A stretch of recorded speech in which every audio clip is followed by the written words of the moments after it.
warahmatullahi wabarakatuh. Bagaimana kabarnya anak-anakku sekalian? Semoga kalian dalam keadaan sehat walafiat. Baiklah, hari ini kita belajar pada submateri belajar dari peristiwa masa lalu untuk kehidupan masa kini. Dari submateri ini kita akan mempelajari mengenai pentingnya belajar dari peristiwa masa lalu dan juga kegunaan mempelajari sejarah menurut para ahli. Masa lalu yang dimiliki oleh sebagian orang dapat memberikan pelajaran bagi mereka.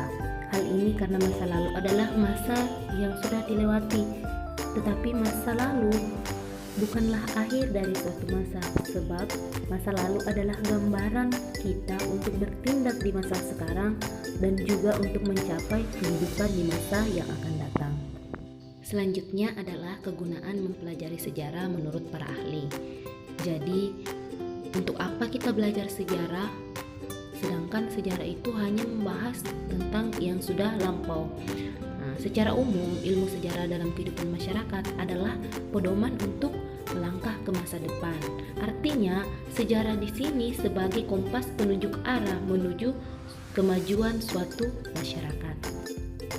Adapun kegunaan atau fungsi mempelajari sejarah diungkapkan oleh beberapa ahli. Yang pertama, menurut Sarjana Kartodinja, sejarah mempunyai kegunaan genetik dan didaktis, yang artinya bahwa pengetahuan sejarah terdahulu dimaksudkan agar generasi berikutnya dapat mengambil hikmah dan pelajaran dari nenek moyang. Hal ini dapat dijadikan suri tauladan bagi keturunan-keturunannya. Kegunaan atau fungsi sejarah yang kedua diungkapkan oleh Nugroho Noto Susanto dalam bukunya Norma-Norma Dasar Penelitian dan Penulisan Sejarah. Menurutnya, mempelajari sejarah dapat memperoleh kegunaan ganda, yaitu edukatif, instruktif, inspiratif, dan juga rekreatif. Baiklah, Ibu akan jelaskan keempat fungsi tersebut. Yang pertama adalah guna edukatif atau pendidikan, yaitu sebagai edukasi atau pelajaran bagi kita dalam bertindak. Jadi belajarlah dari pengalaman yang pernah kita lakukan sebelumnya. Jadi tidak hanya terbatas dari pengalaman kita sendiri, tetapi bisa juga dari pengalaman-pengalaman yang telah dilewati oleh orang lain, yang kemudian bisa menjadi pelajaran bagi kita.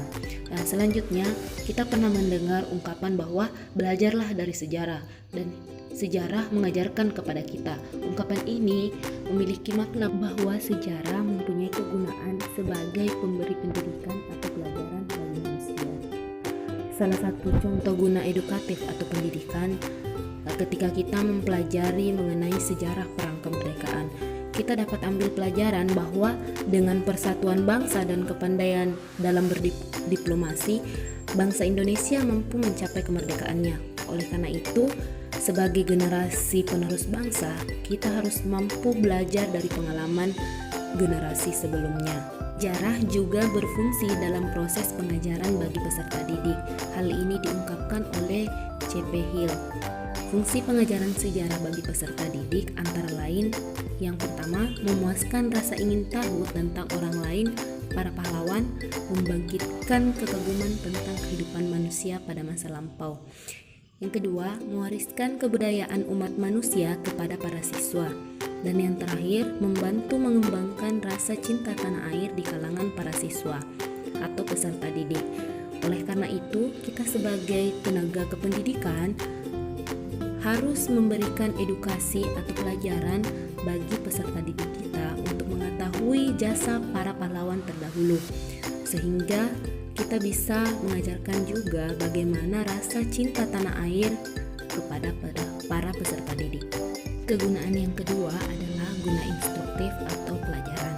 Sama seperti dengan kegunaan yang pertama sebagai pelajaran dan edukatif, guna instruktif di sini memberikan pengetahuan yang bermakna.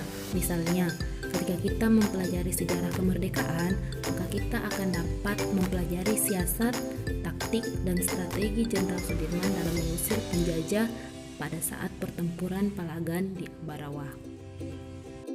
Kegunaan mempelajari sejarah yang ketiga adalah guna inspiratif atau memberi inspirasi.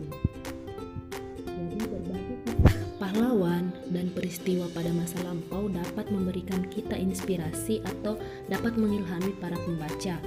Jadi ilham atau semangat di sini mampu tercetus dalam semangat nasionalisme, kegigihan yang ada pada diri masing-masing. Bisa inspirasi dan juga yang bisa memberikan kita semangat patriotisme dan nasionalisme bisa kita lihat dari semangat Rudi Hartono merebut Piala Thomas pada tahun 1984 yang kemudian memberikan ilham atau inspirasi bagi Joko Supriyanto dan kawan-kawan untuk merebut kembali Piala Thomas dari tangan Cina pada kejuaraan Piala Thomas tahun 1994. Kemudian yang kedua adalah bagaimana kita mempelajari kebangkitan nasional yang dipelopori oleh berdirinya organisasi perjuangan yang kemudian menjadi salah satu inspirasi kita untuk mengembangkan kebangkitan nasional yang kedua. Kebangkitan nasional yang pertama itu kita bisa lihat dari upaya bangsa Indonesia untuk mewujudkan cita-cita kemerdekaan. Jadi untuk mengembangkan dan mempertahankan kemerdekaan bangsa Indonesia, maka kita harus melakukan kebangkitan nasional kedua yang kemudian dengan cita-cita untuk mengejar ketertinggalan dari bangsa lain. Guna belajar sejarah yang terakhir adalah guna rekreatif atau memberikan hiburan. Sejarah memberikan suatu hiburan karena karya sejarah adalah sebuah karya sastra. Jadi sejarah yang berupa karya sastra ini ditulis dan disusun secara imajinatif agar menarik pembaca. Hal ini seperti saat kita membaca sebuah kisah roman yang indah atau sebuah kisah novel. Contoh karya sastra seperti karya dari Takashi Shiraishi yang berjudul Zaman Bergerak. Dalam buku ini diceritakan bagaimana situasi pada masa pergerakan. Dalam buku ini, para pembaca diajak untuk menyelami kiprah para tokoh nasional dalam memperjuangkan kemerdekaan. Buku ini juga memberikan kita wawasan sejarah mengenai perkembangan nasionalisme di Indonesia. Pendapat ketiga mengenai kegunaan mempelajari sejarah diungkapkan oleh Kunto Wijoyo. Kunto Wijoyo membagi dua kegunaan belajar sejarah. Yang pertama adalah kegunaan intrinsik, yaitu sejarah sebagai ilmu dan sejarah sebagai cara untuk mengetahui masa lampau. Yang kedua adalah kegunaan ekstrinsik, yaitu sejarah sebagai pendidikan moral dan juga sebagai pendidikan penalaran. Sekian materi kita hari ini. Semoga apa yang Ibu sampaikan tadi kalian bisa pahami dengan baik dan tetap semangat belajar dari rumah.